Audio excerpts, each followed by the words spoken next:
আসসালামু আলাইকুম। কেমন আছেন সবাই? প্রতিটি মা-বাবাই তার সন্তানকে পরম স্নেহ, যত্ন, আদর, ভালোবাসা দিয়ে লালন পালন করেন।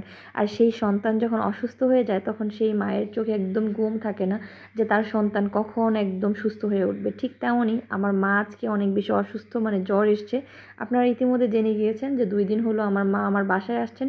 কিন্তু হঠাৎ করে গরমের রোদে ঘেমে হয়তোবা উনি অসুস্থ হয়ে গিয়েছেন, যেহেতু জার্নি করে এসেছেন। তো মা যেহেতু সবসময়ই সন্তানের জন্য আসলে ভালো-মন্দ চিন্তা করে, আর আমাকে আমার মা সবসময় ভালো-মন্দ রান্না করে খাওয়ায়। আমার বাসায় এসে তো আমারও তো একটু দায়িত্ব থাকে যে আমার মাকে খুব সুন্দর করে যত্ন করে খাইয়ে দেই।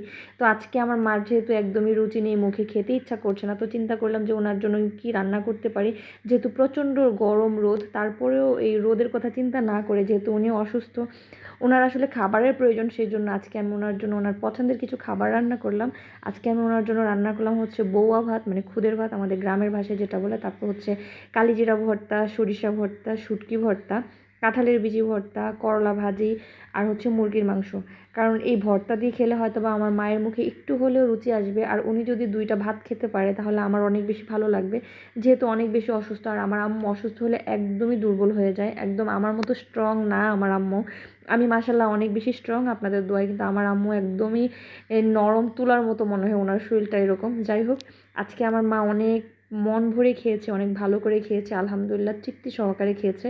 এটাতে আমি অনেক বেশি হ্যাপি যে আমি নিজের হাতে আমার মায়ের রান্না করে খাওয়াতে পেরেছি।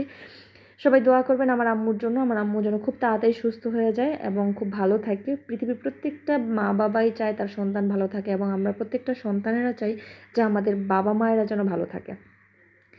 তো আজকের ভিডিওটা এ পর্যন্তই। কে কোথা থেকে আমার ভিডিওটি দেখছেন অবশ্যই কমেন্টস করে জানাবেন। আর আমার ভিডিও দেখে কারো যদি ক্ষুধা লেগে যায় বা খেতে ইচ্ছা করে, তাহলে কিন্তু আমার দোষ নেই। বাসায় অবশ্যই আপনারা বানিয়ে খেতে পারেন, আর চাইলে আমার বাসায় এসেও খেতে পারেন। আর এখানে আমি মুরগির মাংস আজকে পেঁপে দিয়ে রান্না করেছি। আজকের ভিডিও যে এই পর্যন্তই। সবাই ভালো থাকবেন। আল্লাহ হাফেজ।